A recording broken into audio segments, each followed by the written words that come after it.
شروع اللہ کا نام لے کر جو بڑا مہربان نہایت رحم والا ہے۔ حامیم، اس کتاب کا اتارا جانا اللہ کی طرف سے ہے جو زبردست ہے، دانا ہے، جو گناہ بخشنے والا اور توبہ قبول کرنے والا، سخت عذاب دینے والا ہے، صاحب کرم ہے۔ اس کے سوا کوئی معبود نہیں، اسی کی طرف لوٹ کر جانا ہے۔ اللہ کی آیتوں میں وہی لوگ جھگڑتے ہیں جو کافر ہیں، تو ان لوگوں کا شہروں میں چلنا پھرنا تمہیں دھوکے میں نہ ڈال دے۔ ان سے پہلے نوح کی قوم اور ان کے بعد اور امتوں نے بھی پیغمبروں کی تکذیب کی، اور ہر امت نے اپنے پیغمبر کے بارے میں یہی قصد کیا کہ اس کو پکڑ لیں اور بیہودہ شبہات سے جھگڑتے رہے کہ اس سے حق کو زائل کر دیں، تو میں نے ان کو پکڑ لیا، سو دیکھ لو میرا عذاب کیسا ہوا۔ اور اسی طرح کافروں کے بارے میں بھی تمہارے پروردگار کی بات پوری ہو چکی ہے کہ وہ اہل دوزخ ہیں۔ جو لوگ عرش کو اٹھائے ہوئے اور جو اس کے گردا گرد حلقہ باندھے ہوئے ہیں یعنی فرشتے، وہ اپنے پروردگار کی تعریف کے ساتھ تسبیح کرتے رہتے ہیں اور اس پر ایمان رکھتے ہیں، اور مومنوں کے لیے بخشش مانگتے رہتے ہیں کہ اے ہمارے پروردگار، تیری رحمت اور تیرا علم ہر چیز کو سموئے ہوئے ہے، تو جن لوگوں نے توبہ کی اور تیرے رستے پر چلے ان کو بخش دے اور دوزخ کے عذاب سے بچا لے۔ اے ہمارے پروردگار، ان کو ہمیشہ رہنے کی بہشتوں میں داخل کر جن کا تو نے ان سے وعدہ کیا ہے، اور جو ان کے باپ دادوں اور ان کی بیویوں اور ان کی اولاد میں سے نیک ہوں ان کو بھی۔ بے شک تو غالب ہے، حکمت والا ہے۔ اور ان کو بری حالتوں سے بچائے رکھیو، اور جس کو تو اس روز بری حالتوں سے بچا لے گا تو تو نے بے شک اس پر مہربانی فرمائی، اور یہی بڑی کامیابی ہے۔ جن لوگوں نے کفر کیا ان سے پکار کر کہہ دیا جائے گا کہ جب تم دنیا میں ایمان کی طرف بلائے جاتے تھے اور مانتے نہیں تھے تو اللہ اس سے کہیں زیادہ بیزار ہوتا تھا جس قدر تم اپنے آپ سے بیزار ہو رہے ہو۔ وہ کہیں گے کہ اے ہمارے پروردگار، تو نے ہم کو 2 دفعہ بے جان کیا اور 2 دفعہ جان بخشی، ہم کو اپنے گناہوں کا اقرار ہے، تو کیا نکلنے کی کوئی سبیل ہے؟ یہ اس لیے کہ جب تنہا اللہ کو پکارا جاتا تھا تو تم انکار کر دیتے تھے، اور اگر اس کے ساتھ شریک مقرر کیا جاتا تھا تو مان لیتے تھے۔ سو حکم تو اللہ ہی کا ہے جو بلند و بالا ہے، بڑا ہے۔ وہی تو ہے جو تم کو اپنی نشانیاں دکھاتا ہے اور تم پر آسمان سے رزق اتارتا ہے، اور نصیحت تو وہی حاصل کرتا ہے جو اس کی طرف رجوع کرتا ہے۔ تو اللہ کی عبادت کو خالص کر کے اسی کو پکارو، اگرچہ کافر برا ہی مانے۔ وہ مالک درجات عالی اور صاحب عرش ہے، اپنے بندوں میں سے جس کو چاہتا ہے اپنے حکم سے وہی بھیجتا ہے تاکہ ملاقات کے دن سے ڈرائے۔ جس روز وہ نکل پڑیں گے ان کی کوئی چیز اللہ سے مخفی نہ رہے گی۔ سوال ہوگا آج کس کی حکومت ہے؟ جواب ملے گا اللہ کی، جو اکیلا ہے، بڑا زبردست ہے۔ آج کے دن ہر شخص کو اس کے اعمال کا بدلہ دیا جائے گا، آج کسی کے حق میں بے انصافی نہیں ہوگی۔ بے شک اللہ جلد حساب لینے والا ہے۔ اور ان کو قریب آنے والے دن سے ڈراؤ جبکہ دل غم سے بھر کر گلوں تک آ رہے ہوں گے۔ ظالموں کا کوئی دوست نہیں ہوگا اور نہ کوئی سفارشی جس کی بات قبول کی جائے۔ وہ آنکھوں کی خیانت کو جانتا ہے اور جو باتیں سینوں میں پوشیدہ ہیں ان کو بھی، اور اللہ سچائی کے ساتھ فیصلہ فرماتا ہے، اور جن کو یہ لوگ پکارتے ہیں وہ کچھ بھی فیصلہ نہیں کر سکتے۔ بے شک اللہ سننے والا ہے، دیکھنے والا ہے۔ کیا انہوں نے زمین میں سیر نہیں کی تاکہ دیکھ لیتے کہ جو لوگ ان سے پہلے تھے ان کا انجام کیسا ہوا؟ وہ ان سے زور اور زمین میں نشانات بنانے کے لحاظ سے کہیں بڑھ کر تھے، تو اللہ نے ان کو ان کے گناہوں کے سبب پکڑ لیا، اور ان کو اللہ کے عذاب سے کوئی بھی بچانے والا نہ تھا۔ یہ اس لیے کہ ان کے پاس پیغمبر کھلی دلیلیں لاتے تھے تو وہ کفر کرتے تھے، سو اللہ نے ان کا۔ اسی طرح اللہ اس شخص کو گمراہ رہنے دیتا ہے جو حد سے نکل جانے والا، شک کرنے والا ہو۔ جو لوگ بغیر اس کے کہ ان کے پاس کوئی دلیل آئی ہو اللہ کی آیتوں میں جھگڑتے ہیں، اللہ کے نزدیک اور مومنوں کے نزدیک جھگڑا سخت ناپسند ہے۔ اسی طرح اللہ ہر متکبر سرکش کے دل پر مہر لگا دیتا ہے۔ اور فرعون نے کہا کہ حامان، میرے لیے ایک محل بناؤ تاکہ میں اس پر چڑھ کر رستوں پر پہنچ جاؤں، یعنی آسمان کے رستوں پر، پھر موسیٰ کے معبود کو جھانک کر دیکھ لوں، اور میں تو اسے جھوٹا سمجھتا ہوں۔ اور اسی طرح فرعون کو اس کے اعمال بد اچھے معلوم ہوتے تھے اور وہ رستے سے روک دیا گیا تھا، اور فرعون کی تدبیر تو بیکار تھی۔ اور وہ شخص جو مومن تھا اس نے کہا کہ بھائیو میرے پیچھے چلو، میں تمہیں بھلائی کا راستہ دکھاؤں گا۔ بھائیو یہ دنیا کی زندگی چند روز فائدہ اٹھانے کی چیز ہے، اور جو آخرت ہے وہی ہمیشہ رہنے کا گھر ہے۔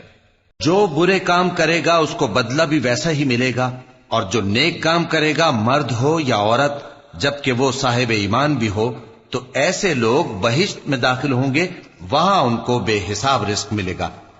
اور اے قوم میرا کیا حال ہے کہ میں تو تم کو نجات کی طرف بلاتا ہوں اور تم مجھے دوزخ کی آگ کی طرف بلاتے ہو۔ تم مجھے اس لیے بلاتے ہو کہ اللہ کے ساتھ کفر کروں اور اس چیز کو اس کا شریک مقرر کروں جس کا مجھے کچھ بھی علم نہیں، اور میں تم کو عزت و اقتدار والے بخشنے والے معبود کی طرف بلاتا ہوں۔ سچ تو یہ ہے کہ جس چیز کی طرف تم مجھے بلاتے ہو اس کو دنیا اور آخرت میں بلانے کا کوئی فائدہ نہیں، اور ہم کو اللہ کی طرف لوٹنا ہے، اور حد سے نکل جانے والے ہی دوزخی ہیں۔ جو بات میں تم سے کہتا ہوں تم اسے آگے چل کر یاد کرو گے، اور میں اپنا معاملہ اللہ کے سپرد کرتا ہوں، بے شک اللہ بندوں کو دیکھنے والا ہے۔ غرض اللہ نے اس کو ان لوگوں کی تدبیروں کی برائیوں سے محفوظ رکھا، اور فرعون والوں کو برے عذاب نے آ گھیرا، یعنی آتش جہنم کے صبح و شام اس کے سامنے پیش کیے جاتے ہیں، اور جس روز قیامت برپا ہوگی حکم ہوگا کہ فرعون والوں کو سخت عذاب میں داخل کرو۔ اور جب وہ دوزخ میں جھگڑیں گے تو غریب لوگ بڑے آدمیوں سے کہیں گے کہ ہم تو تمہارے تابع تھے، تو کیا تم دوزخ کے عذاب کا کچھ حصہ ہم سے دور کر سکتے ہو؟ بڑے آدمی کہیں گے کہ تم بھی اور ہم بھی سب دوزخ میں ہیں۔ اللہ بندوں میں فیصلہ کر چکا ہے، اور جو لوگ آگ میں جل رہے ہوں گے وہ دوزخ کے داروغوں سے کہیں گے کہ اپنے پروردگار سے پکار کر کہو کہ وہ ایک روز تو ہم سے تھوڑا سا عذاب ہلکا کر دے۔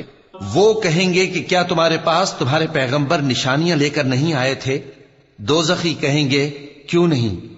تو وہ کہیں گے کہ تم ہی پکار لو، اور کافروں کی پکار اس روز بیکار ہوگی۔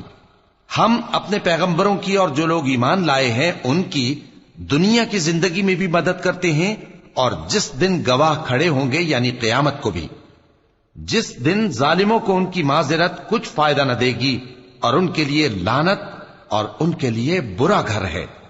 اور ہم نے موسیٰ کو ہدایت کی کتاب دی اور بنی اسرائیل کو اس کتاب کا وارث بنایا، جو عقل والوں کے لیے ہدایت اور نصیحت تھی۔ لہذا صبر کرو، بے شک اللہ کا وعدہ سچا ہے، اور اپنی کوتاہی کے لیے معافی مانگو، اور صبح و شام اپنے پروردگار کی تعریف کے ساتھ تسبیح کرتے رہو۔ جو لوگ بغیر کسی دلیل کے جو ان کے پاس آئی ہو اللہ کی آیتوں میں جھگڑتے ہیں، ان کے دلوں میں اور کچھ نہیں، ایسی بڑائی ہے جس کو وہ پہنچنے والے نہیں۔ تو اللہ کی پناہ مانگو، بے شک وہ سننے والا ہے، دیکھنے والا ہے۔ آسمانوں اور زمین کا پیدا کرنا لوگوں کے پیدا کرنے کی نسبت بڑا کام ہے، لیکن اکثر لوگ نہیں جانتے۔ اور اندھا اور آنکھ والا برابر نہیں، اور نہ ایمان لانے والے نیکوکار اور نہ بدکار برابر ہیں۔ حقیقت یہ ہے کہ تم بہت کم غور کرتے ہو۔ قیامت تو آنے والی ہے، اس کے آنے میں کچھ شک نہیں، لیکن اکثر لوگ ایمان نہیں رکھتے۔ اور تمہارے پروردگار نے فرمایا ہے کہ تم مجھ سے دعا کرو، میں تمہاری دعا قبول کروں گا۔ جو لوگ میری عبادت سے ازراہ تکبر کتراتے ہیں ان قریب جہنم میں ذلیل ہو کر داخل ہوں گے۔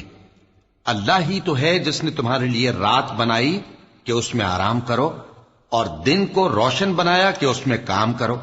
بے شک اللہ لوگوں پر فضل کرنے والا ہے، لیکن اکثر لوگ شکر نہیں کرتے۔ یہی اللہ تمہارا پروردگار ہے جو ہر چیز کا پیدا کرنے والا ہے، اس کے سوا کوئی معبود نہیں، پھر تم کہاں سے بھٹکائے جاتے ہو؟ اسی طرح وہ لوگ بھٹکائے جاتے تھے جو اللہ کی آیتوں سے انکار کرتے تھے۔ اللہ ہی تو ہے جس نے زمین کو تمہارے لیے ٹھہرنے کی جگہ اور آسمان کو چھت بنایا، اور تمہاری صورتیں بنائیں اور صورتیں بھی اچھی بنائیں، اور تمہیں پاکیزہ چیزیں کھانے کو دیں۔ یہی اللہ تمہارا پروردگار ہے، سو اللہ رب العالمین بہت ہی بابرکت ہے۔ وہی زندہ جاوید ہے، اس کے سوا کوئی عبادت کے لائق نہیں، تو اس کی عبادت کو خالص کر کے اسی کو پکارو۔ ہر طرح کی تعریف اللہ ہی کے لیے ہے جو تمام جہانوں کا پروردگار ہے۔ اے نبی کہہ دو کہ مجھے اس بات کی ممانعت کی گئی ہے کہ جن کو تم اللہ کے سوا پکارتے ہو ان کی پرستش کرو، اور میں ان کی پرستش کیسے کروں جبکہ میرے پاس میرے پروردگار کی طرف سے کھلی دلیلیں آ چکی ہیں، اور مجھ کو حکم یہ ہوا ہے کہ پروردگار عالم ہی کا فرما بردار رہوں۔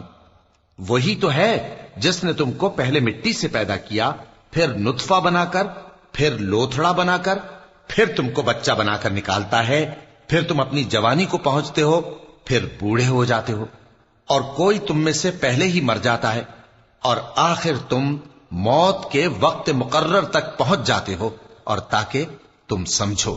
وہی تو ہے جو زندگی اور موت دیتا ہے، پھر جب وہ کوئی کام کرنا یعنی کسی کو پیدا کرنا چاہتا ہے تو اس سے کہہ دیتا ہے کہ ہو جا، تو وہ ہو جاتا ہے۔ کیا تم نے ان لوگوں کو نہیں دیکھا جو اللہ کی آیتوں میں جھگڑتے ہیں؟ یہ کہاں سے پھیرے جاتی ہیں؟ جن لوگوں نے ہماری کتاب کو اور جو کچھ ہم نے پیغمبروں کو دے کر بھیجا اس کو جھٹلایا، وہ عنقریب معلوم کر لیں گے جبکہ ان کی گردنوں میں طوق اور زنجیریں ہوں گی، وہ گھسیٹے جائیں گے یعنی کھولتے ہوئے پانی میں، پھر آگ میں جھونک دیے جائیں گے۔ پھر ان سے کہا جائے گا کہ وہ کہاں ہیں جن کو تم اللہ کے شریک بناتے تھے یعنی غیر اللہ؟ کہیں گے وہ تو ہم سے جاتے رہے، بلکہ ہم تو پہلے کسی چیز کو پکارتے ہی نہیں تھے۔ اسی طرح اللہ کافروں کو گمراہ رہنے دیتا ہے، یہ اس کا بدلہ ہے کہ تم زمین میں ناحق خوش ہوا کرتے تھے اور اس وجہ سے کہ اترایا کرتے تھے۔ اب جہنم کے دروازوں میں داخل ہو جاؤ، ہمیشہ اسی میں رہو گے، سو متکبروں کا کیا برا ٹھکانہ ہے۔ تو اے پیغمبر صبر کرو کہ اللہ کا وعدہ سچا ہے، پھر اگر ہم تمہیں اس عذاب میں سے کچھ دکھا دیں جس کا ہم ان سے وعدہ کرتے ہیں، یا ہم تمہیں وفات دے دیں، تو بہرحال ان کو تو ہماری ہی طرف لوٹ کر آنا ہے۔ اور ہم نے تم سے پہلے بہت سے پیغمبر بھیجے، ان میں کچھ تو ایسے ہیں جن کے حالات ہم نے تم سے بیان کر دیے ہیں، اور کچھ ایسے ہیں جن کے حالات بیان نہیں کیے، اور کسی پیغمبر کو اختیار نہ تھا کہ اللہ کے حکم کے بغیر کوئی نشانی لائے۔ پھر جب اللہ کا حکم آ پہنچا تو انصاف کے ساتھ فیصلہ کر دیا گیا، اور تبھی اہل باطل نقصان میں پڑ گئے۔ اللہ ہی تو ہے جس نے تمہارے لیے چوپائے بنائے تاکہ ان میں سے بعض پر تم سوار ہو اور بعض کو تم کھاتے ہو، اور تمہارے لیے ان میں اور بھی فائدے ہیں، اور اس لیے بھی کہ اگر کہیں جانے کی تمہارے دلوں میں خواہش ہو تو ان پر چڑھ کر وہاں پہنچ جاؤ، اور ان پر اور کشتیوں پر تم سوار ہوتے ہو، اور وہ تمہیں اپنی نشانیاں دکھاتا رہتا ہے، سو تم اللہ کی کن کن نشانیوں کو نہ مانو گے؟ کیا ان لوگوں نے زمین میں سیر نہیں کی تاکہ دیکھتے کہ جو لوگ ان سے پہلے تھے ان کا انجام کیسا ہوا، حالانکہ وہ ان سے کہیں زیادہ اور طاقتور اور زمین میں نشانات بنانے کے اعتبار سے بہت بڑھ کر تھے، تو جو کچھ وہ کرتے تھے وہ ان کے کچھ کام نہ آیا۔ اور جب ان کے پیغمبر ان کے پاس کھلی نشانیاں لے کر آئے تو جو علم اپنے خیال میں ان کے پاس تھا اس پر اترانے لگے، اور جس چیز سے تمسخر کیا کرتے تھے اس نے ان کو آ گھیرا۔ پھر جب انہوں نے ہمارا عذاب دیکھ لیا تو کہنے لگے کہ ہم ایک اللہ پر ایمان لائے، اور جس چیز کو ہم اس کا شریک بناتے تھے اس سے منکر ہو گئے۔ پھر جب وہ ہمارا عذاب دیکھ چکے اس وقت ان کے ایمان نے ان کو کچھ بھی فائدہ نہ دیا۔ یہ اللہ کی عادت ہے جو اس کے بندوں کے بارے میں چلی آتی ہے، اور وہاں کافر گھاٹے میں رہ گئے۔